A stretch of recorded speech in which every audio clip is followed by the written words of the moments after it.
do Senhor, meus amados irmãos. Bem-vindo a mais uma escola bíblica dominical. Sou o pastor Souza Dias, pastor auxiliar da Assembleia de Deus de Missão do Distrito Federal, a igreja pastoreada pelo nosso pastor Douglas Baptista. Queremos desde já agradecer a Deus pela oportunidade de estarmos mais uma vez aqui nesta manhã, ministrando a palavra de Deus aos nossos corações.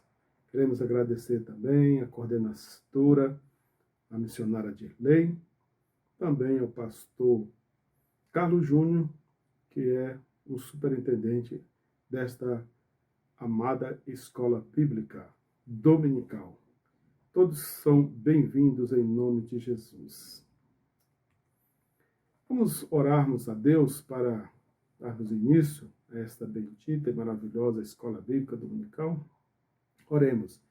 Senhor, nosso Deus e nosso Pai, rendemos-te graças, Senhor, mais uma vez de estarmos aqui reunidos, ó Deus, neste momento de adoração, de aprendizado da Tua Palavra. Abençoa este irmão que está nos assistindo, abençoa a sua casa, a sua família, abençoa também a minha casa, a minha família. Peço também uma bênção especial na vida da família pastoral. Abençoa poderosamente, ó Deus, a cada um de nós. Abra nossa mente, nosso coração para o entendimento das Tuas palavras, Senhor. Em nome de Jesus, fica conosco e nós já te agradecemos em nome de Jesus.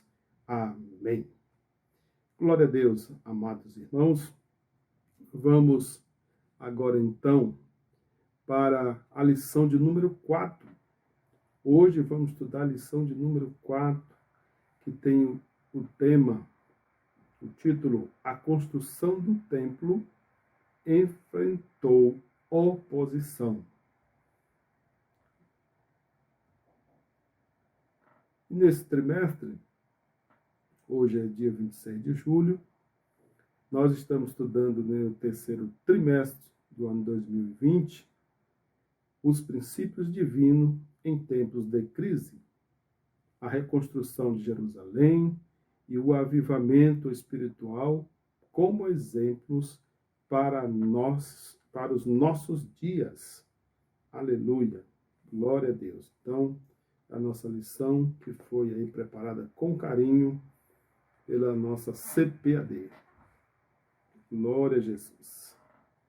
Vamos direto para a leitura bíblica em classe, que encontra-se em Esdras, capítulo 4, os versículos 7, 9, 11 a 13, o 15, 16 e 21 a 24.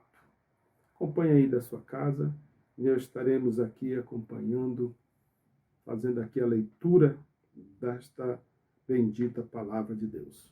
Diz assim: E nos dias de Artaxerxes escreveu Bislão, Mitedate, Tabeel, e os outros da sua companhia a Artaxerxes, rei da Pérsia.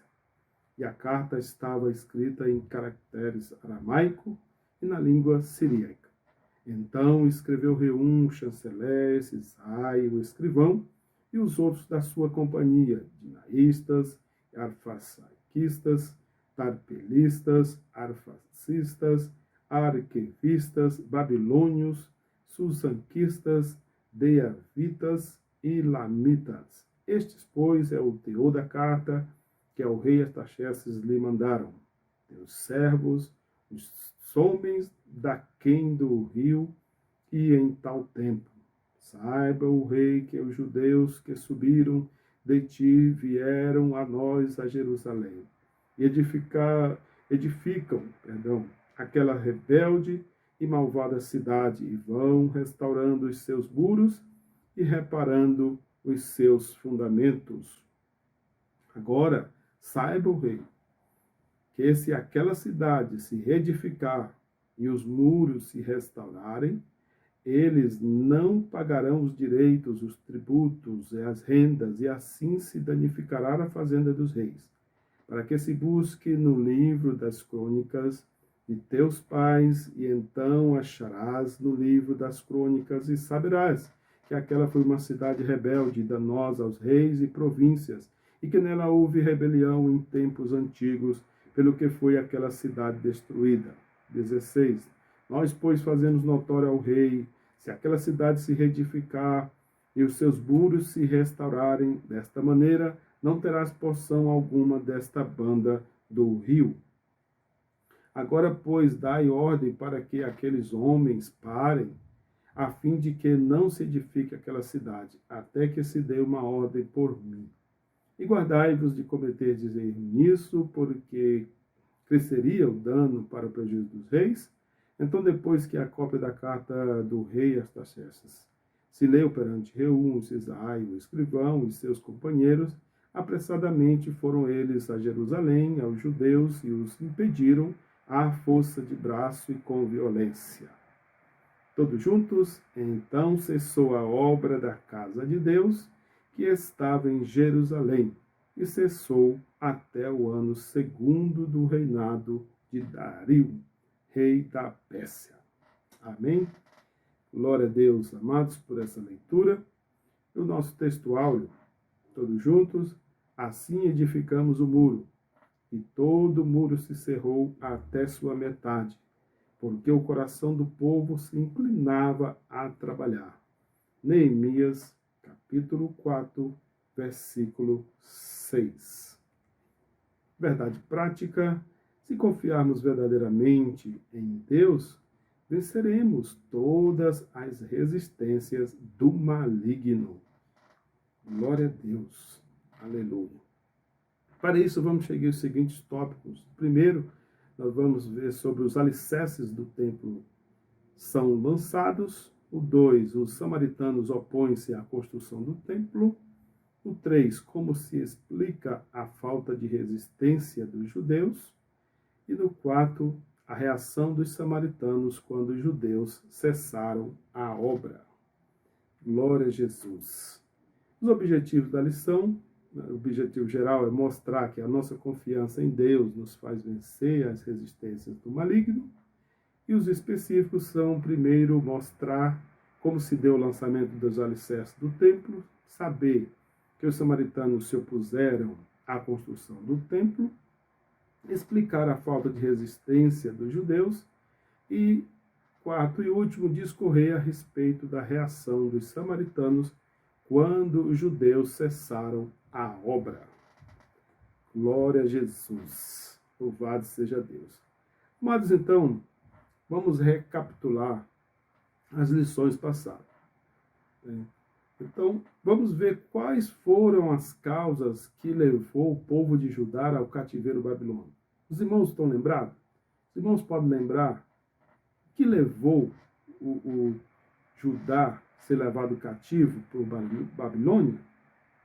Se o irmão for ver, nós temos aqui algumas imagens, vamos ver que houve crimes praticados, idolatria, exploração, não pagavam salários, desprezo pelos órfãos, pelas viúvas, mentiras, assassinato de gente inocente, sacrifício de crianças, falsos deuses, desprezos pelos profetas, então várias outras situações que levaram a Deus a permitir que o seu povo fosse levado cativo ali para Babilônia. Tá? Outra recapitulação, nesta época, o reino estava dividido. E o povo de Judá que foi exilado em 587 a.C. Tá? Então, vamos recapitular mais uma vez. Reino Unido, na época de Davi e Salomão. E depois, quando os filhos de Salomão assumiram, Roboão e Jeroboão, dividiram Israel, 10 tribos do norte, e Judá, 2 tribos do sul. Eles foram cativos pela desobediência. Primeiramente, o reino do norte, 722 a.C., foram cativos para a Síria. E em 587 a.C., o restante, as 2 tribos que ficaram, foram cativos também para a Babilônia, que é onde está ocorrendo esta situação, eles já estão voltando e reconstruindo o templo. Tá? Recapitulando mais uma vez, nós vamos ver agora quais foram os profetas exílicos, tá? Os profetas que viveram nesta época. Vamos ver aí que os profetas durante e após o cativeiro. Durante o cativeiro babilônico, temos aí o profeta Jeremias, que profetizou em Jerusalém.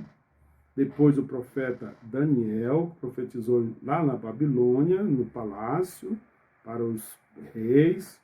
Né? E Ezequiel, também lá na Babilônia, que pregou, né, no campo, né, onde as pessoas mais pobres estavam, tá, trabalhando e assim por diante. E Obadias, que foi em Edom.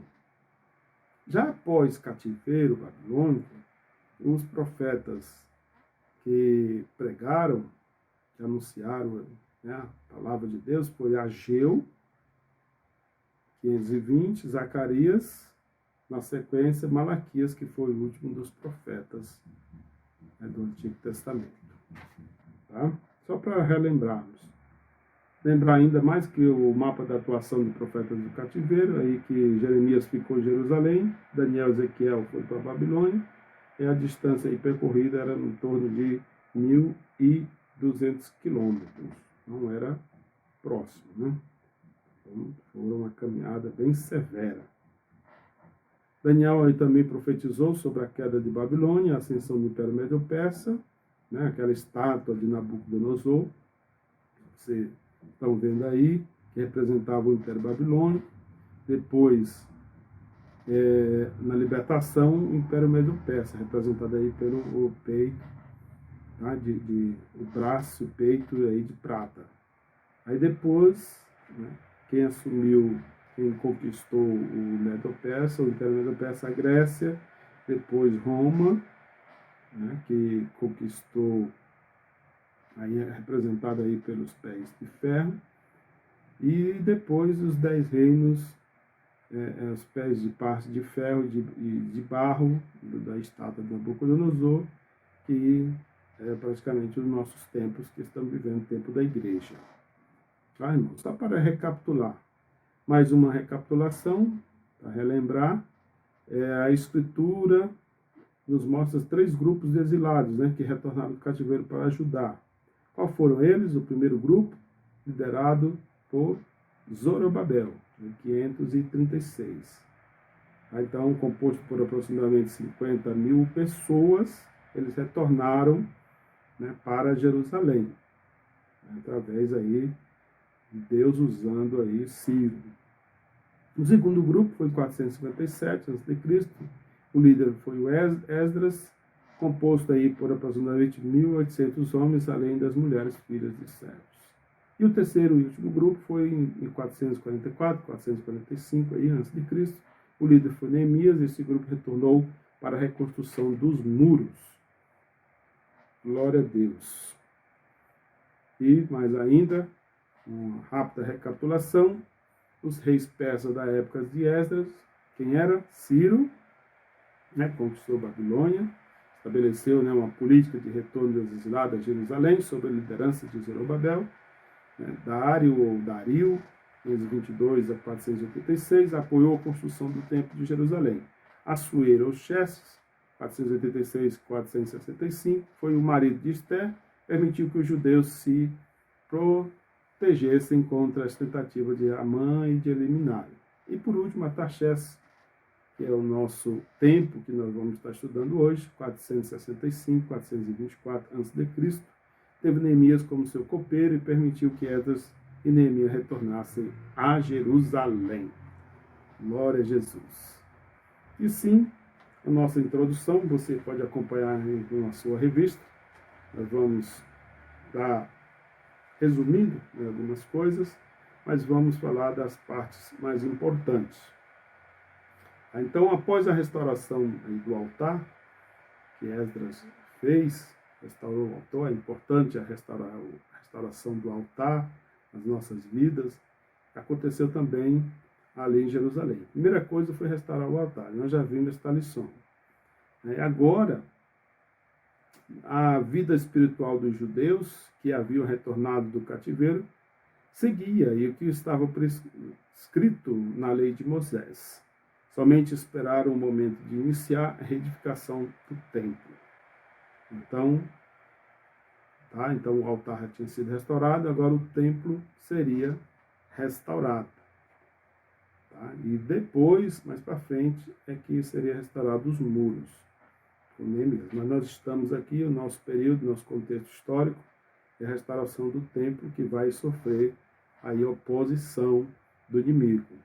Tá, irmão? Então saiba de uma coisa, que quando nós vamos fazer a obra de Deus, fazer algo para o reino de Deus, qualquer um de nós, qualquer igreja, em qualquer lugar do mundo, vamos encontrar oposição.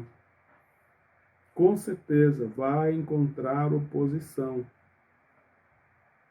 Tá? Não é só quando você está passando luta, não. Fazendo a obra de Deus de qualquer maneira, vai encontrar sim oposição. E a construção do templo não foi diferente. Tá, queridos? Não foi diferente. Vamos então para o nosso tópico 1 da nossa revista, que vai falar sobre os alicerces do templo, enfrentou oposição. Depois que os materiais para a construção do templo chegaram, segundo a concessão feita pelo rei Ciro, da Pérsia, Zorobabel e os que haviam voltado do cativeiro lançaram os alicerces do templo. Então, fizeram ali o alicerce, a base do templo, um material que veio lá da Babilônia. E com certeza eles conseguiram também a maioria do material ali mesmo. Lá em Esdras, no capítulo 3, no versículo 8. Glória a Jesus por isso. Vamos ler Esdras 3:8, que aqui diz a palavra de Deus. E no segundo ano da sua vinda à casa de Deus em Jerusalém, no segundo mês, de Zorobabel, filho de Sealtiel, e Josué, filho de Zosadaque, e os outros seus irmãos, os sacerdotes e os levitas, e todos os que vieram do cativeiro a Jerusalém, começaram a obra da casa do Senhor e constituíram os levitas da idade de 20 anos para cima, para que a dirigissem. Glória a Deus. Então, vimos aí os alicerces, E agora vamos ver o lançamento dos alicerces. Foi celebrado com uma solenidade. Então, houve uma festa. Os sacerdotes já parlamentados e com trombetas, e os levitas, filhos de Asaf, com saltérios, para louvar ao Senhor conforme a instituição de Davi, rei de Israel. Aleluia. Está lá em Esdras 3, no versículo 10. E todos os que assistiram o lançamento, então, todos que ali assistiram o lançamento, como dizem na sua revista, dos alicerces, expressaram seus sentimentos com tão grande júbilo que as suas vozes se ouviam de muito longe. Olha a alegria daquele povo. É tremendo. A construção do novo templo. Então, eles louvavam mesmo com vontade, com alegria, com determinação. Oh, glória a Deus! Momentos maravilhosos, na presença de Deus, quando Deus opera um milagre de voltar novamente, que ele não tinha mais esperança. Às vezes as esperanças deles tinham se acabado, mas ali Deus permitiu que eles retornassem ali para a sua terra e agora construindo o templo. Meus amados irmãos, mas é assim mesmo, quando você está fazendo a obra de Deus, vem sempre os impedimentos. Vamos ver para frente. Vamos ler Esdras, então, 3, do capítulo 3, versículo 12 e 13. Diz assim a palavra de Deus: porém, muitos dos sacerdotes e levitas e chefes dos pais, já idosos, que viram a primeira casa, choraram em altas vozes quando à sua vista foram lançados os fundamentos desta casa. Mas muito levantaram as vozes com júbilo e com alegria.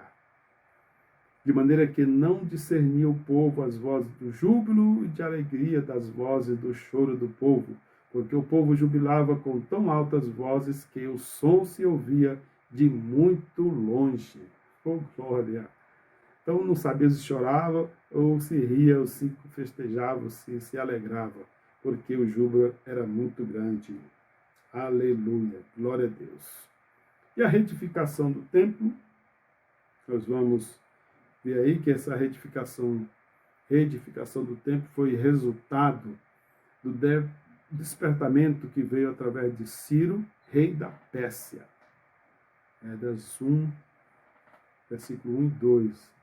Então, vemos aí Ciro, que reinou aí 559, 530, praticamente 29 anos, conquistou a Babilônia, estabeleceu uma política de retorno dos exilados a Jerusalém, sob a liderança de Zorobabel.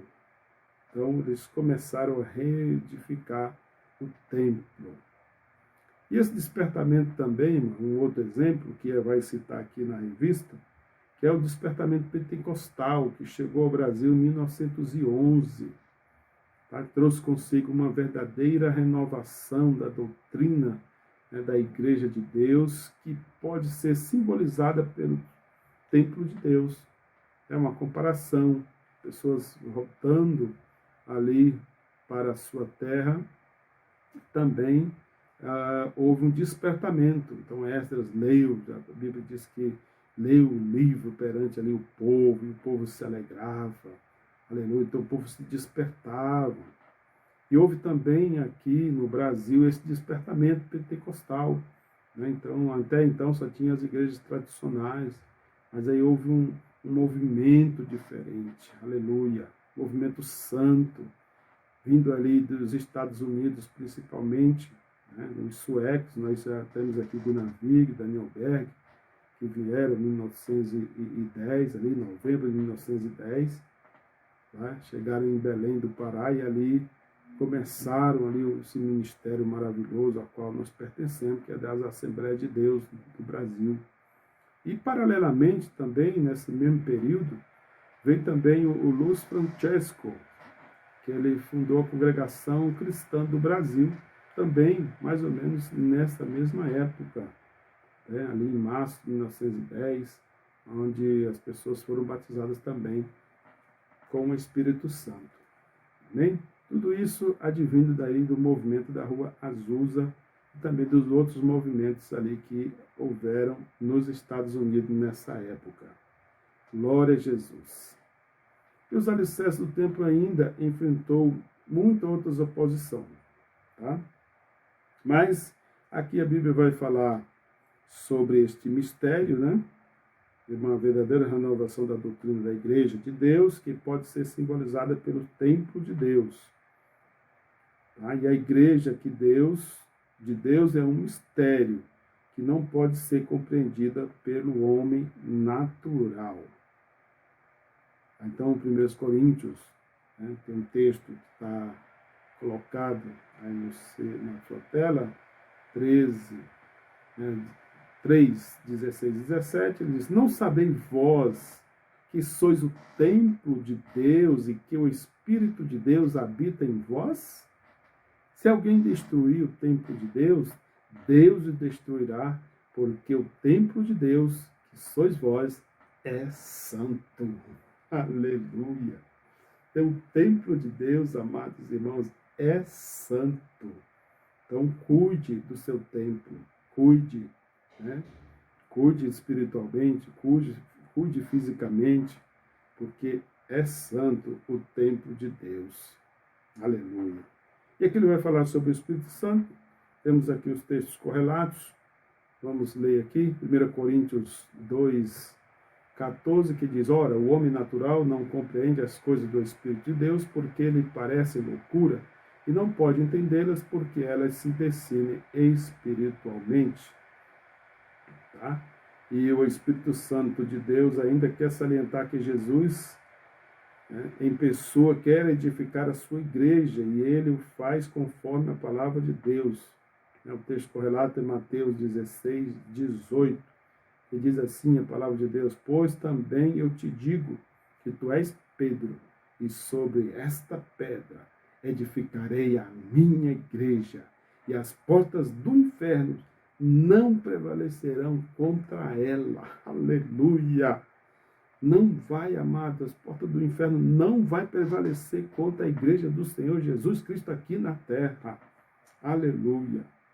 E na letra B ele vai falar sobre o Espírito Santo, que quer gerar um sentimento de reverência pela igreja do Senhor, que é a morada de Deus. Efésios 2, 22. E também ele fala outros textos aqui, de Êxodo, também dos Salmos e Eclesiastes. Tá? Que nós vamos ler agora, que é o Efésios 2, 22. Todos juntos? No qual também vós, juntamente, sois edificados para a morada de Deus em Espírito. Aleluia! E na letra C, para encerrarmos, o Espírito Santo quer adestrar a igreja porque ela é um instrumento da ação de Deus aqui na terra.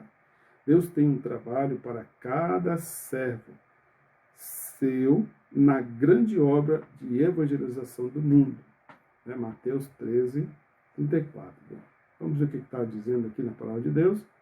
E como se um homem, partindo para fora da terra, deixasse a sua casa e desse autoridade aos seus servos, e a cada um a sua obra, e mandasse aos porteiros que vigiasse. Então, autoridade, deixasse alguém na sua casa, aleluia, glória a Deus, deu autoridade para que mandasse o porteiro e vigiasse. Aleluia, louvado seja Deus. É assim, nós encerramos o primeiro tópico. A síntese desse primeiro tópico os alicerces do templo são erguidos e o povo celebra o lançamento com uma reunião solene. Glória a Deus. Rapidamente, vamos para o segundo tópico.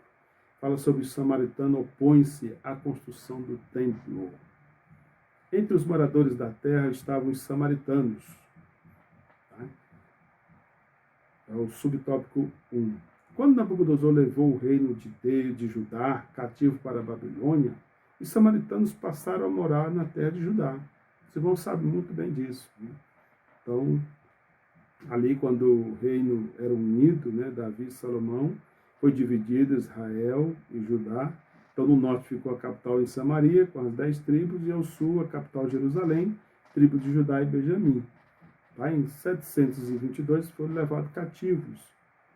Então, os samaritanos eram descendentes de uma mistura de gente que o rei da Assíria tinha deslocado para as cidades da Samaria e também com os israelitas. Então, aquele povo retornaram e se misturaram com os assírios, com os cananitas, e ficou ali, virou uma confusão. E é esse povo que ficou também quando Judá foi levado cativo para a Babilônia. Então, foram eles que ficaram. Então, vamos para o subtópico de número 2, que vai falar sobre os samaritanos tentam frustrar a construção do templo. A maldade dos samaritanos levou-os a enviar uma carta ao rei da Pérsia contendo acusações mentirosas contra os judeus. Lá em Esdras 4, 12 e 13. Então, quando, já falamos desde o início, vamos fazer a obra de Deus, a oposição sempre se levanta.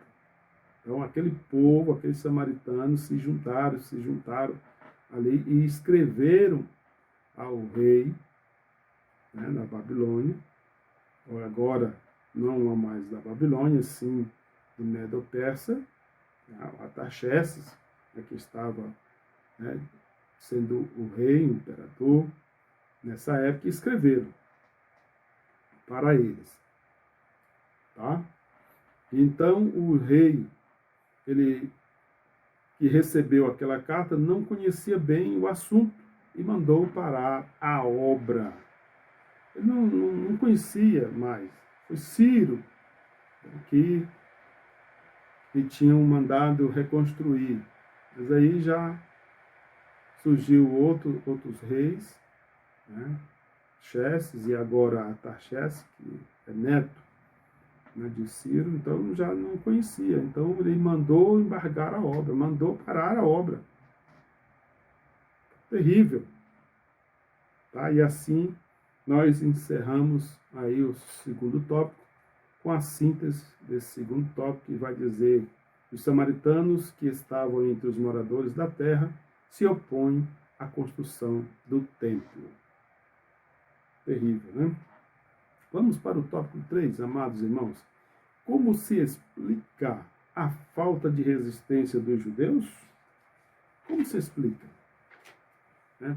Subtópico de número 1. Os judeus deveriam ter ido ao rei da Pérsia para assegurar a construção. Tá?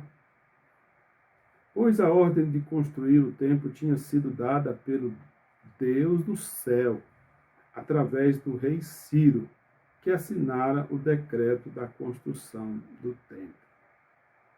Então, quem deu a ordem para essa reconstrução foi Deus, usando um rei ímpio, né, que era Ciro. Mas Deus usou, Deus profetizou. Deus profetizou através do profeta Isaías, há alguns anos antes, né, 200 e poucos anos antes, profetizou a respeito disso. Usou Jeremias também, profetizou que Deus ia usar, né, o rei Ciro. E ele realmente usou. Como Deus é tremendo, né? Então, foi ele que usou Ciro, né, para construir, né, o templo novamente. Glória a Jesus. Deus é tremendo. No subtópico 2, os judeus deveriam ter recorrido a Deus? Deveria sim ter recorrido. Vamos resumir aqui, diz assim: por toda a história dos judeus é rica de exemplos de como Deus ajudou o seu povo em tempos difíceis. Vejamos alguns exemplos. Né? Vamos para a letra A. Nos dias do rei Ezequias, Judá foi cercado pelo exército do rei da Assíria, que queria levá-los em cativeiro. Deus feriu o arraial dos assírios. Então, matou, só um anjo só matou 185 mil homens, 1000 pessoas. Tá? Então, os irmãos vão relembrar, está lá em 2 Reis, 19:30, 2 Crônicas também, 32. Os irmãos vão relembrar o que Deus operou ali, né? Porque ele não permitiu. Ele orou a Deus, buscou a Deus. Então, os judeus também deveriam ter feito isso, buscado a Deus, não aceitava a derrota. Tá? A não ser que Deus permitisse. Mas se Deus tinha mandado reconstruir, por que eles aceitaram a derrota? Tá? A letra B vai dizer que nos dias do rei Jeosafá, eles ameaçados pelos anomitas e pelos moabitas, os habitantes de Judá pediram socorro ao Senhor. Deus guerreou por eles e sem terem que lutar. Aleluia! É assim que Deus faz, irmão. Faça como Josafá, faça como Ezequias. Não aceite a derrota, não aceite o empecilho. O inimigo ele vai se levantar mesmo, não tem jeito, ele vai se levantar, mas Deus é conosco, foram com eles, aleluia, foi com eles. Louvado seja Deus. Continuando então, subtópico 3, o motivo da falta de resistência dos judeus era de ordem espiritual. De ordem espiritual, principalmente. Vamos lá, letra A. Zorobabel era o chefe político do povo judeu. Até então tinha confiado em suas próprias forças. Amados, não confie nas suas próprias forças. Confia em Deus, aleluia. Confia em Deus somente, que Ele vai lhe dar a vitória. Zorobabel, ele confiou na sua própria força. Por isso que fraquejou naquele momento. Josué, que era o sumo sacerdote e líder religioso do povo, estava com suas vestes manchadas. Oh, Jesus, as vestes manchadas. Vamos ver, vamos ler em Zacarias 4:6, que diz a palavra de Deus. E respondeu-me, dizendo: esta é a palavra do Senhor a Zorobabel, dizendo: não por força, Zorobabel, nem por violência, mas sim pelo meu Espírito, diz o Senhor dos Exércitos. Aleluia. E aí, Zacarias 3, 2 e 3 também diz assim: mas o Senhor disse a Satanás: o Senhor te repreenda, ó Satanás. Sim, o Senhor que escolheu Jerusalém te repreenda. Não é este o tição tirado do fogo?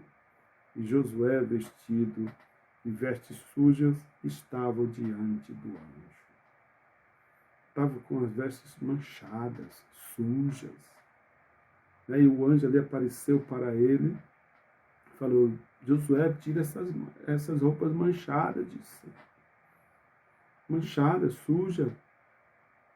Você vê, Amanda, que quem está por trás de tudo isso não é aquele povo que morava lá, mas o inimigo das nossas almas.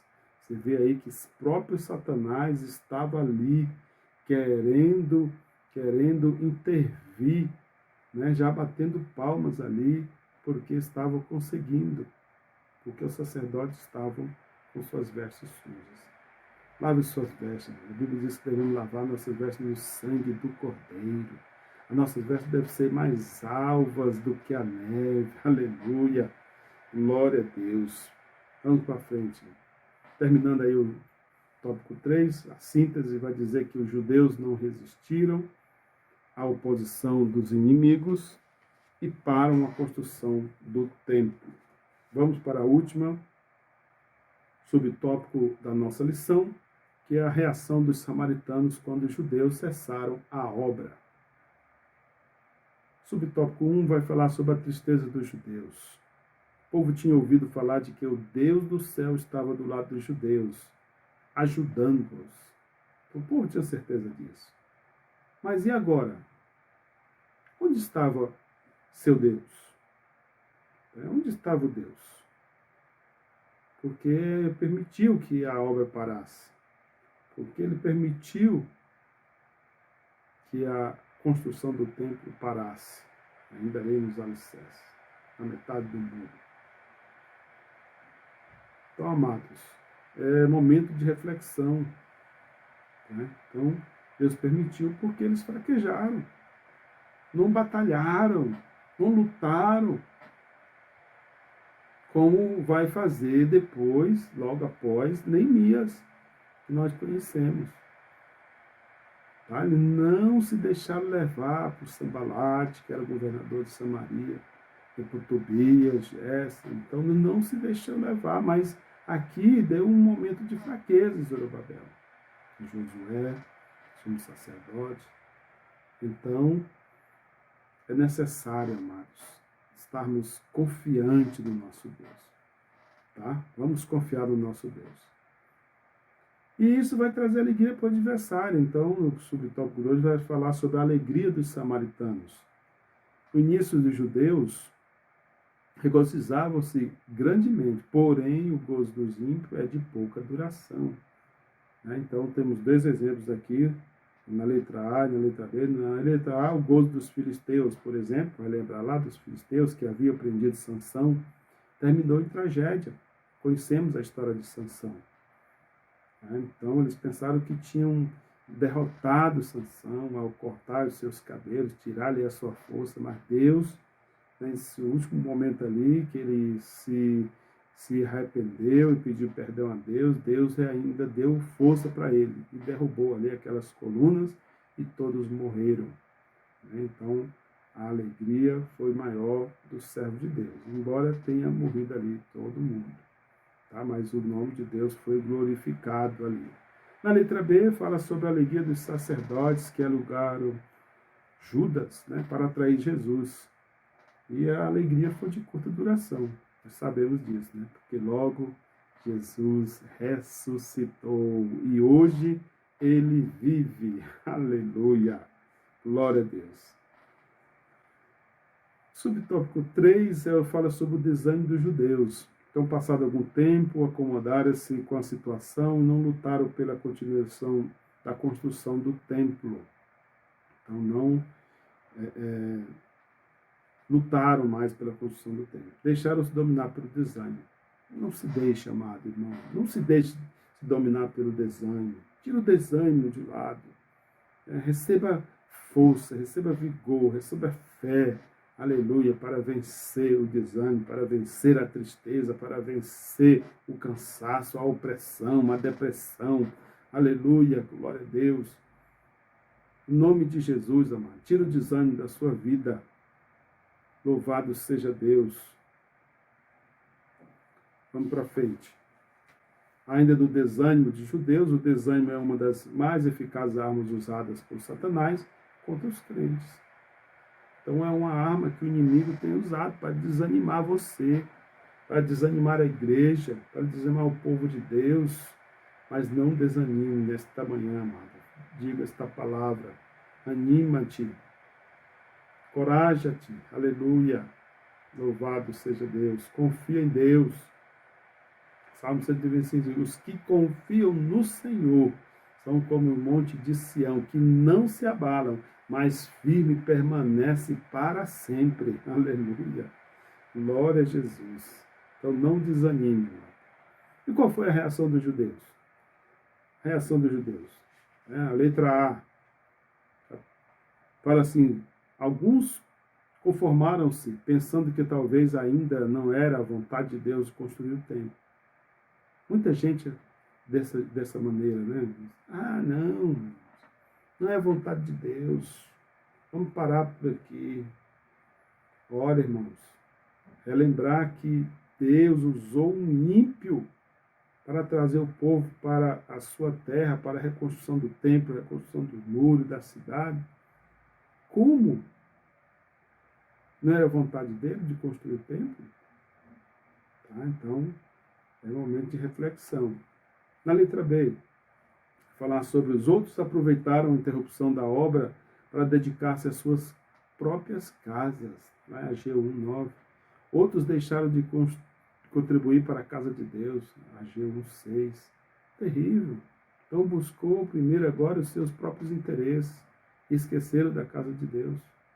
Então um dos motivos que muita gente tem deixado a obra perecer é buscar primeiro o seu interesse. E a Bíblia diz: mas buscai em primeiro lugar o reino de Deus e a sua justiça, e as demais coisas vos serão acrescentadas. Aleluia. Na letra C, talvez alguns judeus sinceros estivessem tristes e buscassem a Deus em oração, pedindo solução para a dificuldade, de modo que o templo pudesse continuar a ser construído. Então, tinha ali judeus ali sinceros, né? Estava triste, mas eles continuavam buscando a Deus em oração. Sempre tem o remanescente do Senhor. E foi com esse pequeno grupo que Deus contou. Né? Louvado seja ao nosso Deus. E, encerrando então, amados irmãos, o tópico 4, estamos também encerrando a lição de hoje. Então, a síntese diz assim: a oposição dos inimigos fez com que os judeus abandonassem a reconstrução do templo. Então, não vamos nos prostrar diante das dificuldades. Vamos avançar. É isso que o inimigo quer, é me destruir. A Bíblia diz que o inimigo, o ladrão, não veio somente para matar, roubar e destruir. Mas Deus, a Bíblia diz, Jesus veio para nos dar vida e vida com abundância. Aleluia. Tá? Então o inimigo ele sempre vai vir. Ele diz também em outra parte: no mundo tereis aflições. Aflições. Mas tende bom ânimo. Eu venci o mundo. Oh, glória a Jesus. E chegamos à nossa conclusão. Na revista de vocês não tem, mas eu fiz questão de colocar esses 2 versículos aqui para ficar na memória de vocês, para vocês relembrarem e nunca mais esquecer. Lá no Salmo 44, versículos 6 e 8, diz assim a palavra de Deus: Não confio em meu arco, o salmista falando. Minha espada não me concede a vitória, mas tu nos concedes a vitória sobre os nossos adversários e humilhas os que nos odeiam. Em Deus nos gloriamos o tempo todo e louvaremos o teu nome para sempre. Aleluia! Glória a Deus, louvado seja Deus. E Lucas 10, 19 diz assim: Eu dei a vocês autoridade para pisarem sobre as cobras e escorpiões e sobre todo o poder do inimigo. Nada lhe fará dano algum, igreja. Aleluia! Louvado seja Deus. Queremos agradecer a Deus aqui pela oportunidade, ao nosso pastor Douglas, ao nosso presidente desse ministério abençoado, missionário de lei na coordenação da Escola Bíblica Dominical e o superintendente, o nosso pastor Carlos Júnior. Deus abençoe a todos os alunos aí da classe de adultos e jovens, fortemente. Oremos. Senhor nosso Deus e nosso Pai, queremos te agradecer, Senhor, mais uma vez, por esta oportunidade que o Senhor nos concedeu nesta manhã, de estarmos aqui estudando e meditando na Tua Palavra, que esta Palavra venha fazer morada nos nossos corações, que nós possamos guardar ela nos nossos corações para não vir pecar contra Ti, Pai. Por isso, nos encoraja nesta manhã, nos dá força, nos dá vigor para vencer as adversidades que são muitas. Repreenda agora todo mal, toda enfermidade, em nome de Jesus. Amém. Vamos juntos dizer o lema da nossa igreja para este ano de 2020: adoração, milagres e salvação.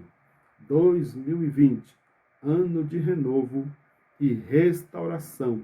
Em nome de Jesus. Amém. Receba a bênção apostólica, irmãos. Que a graça do nosso Senhor e Salvador Jesus Cristo, o amor de Deus, a consolação do Espírito Santo, esteja com todos, desde agora e para todos sempre. Todos digam amém. Deus abençoe, meu amado irmão, minha amada irmã, em nome de Jesus.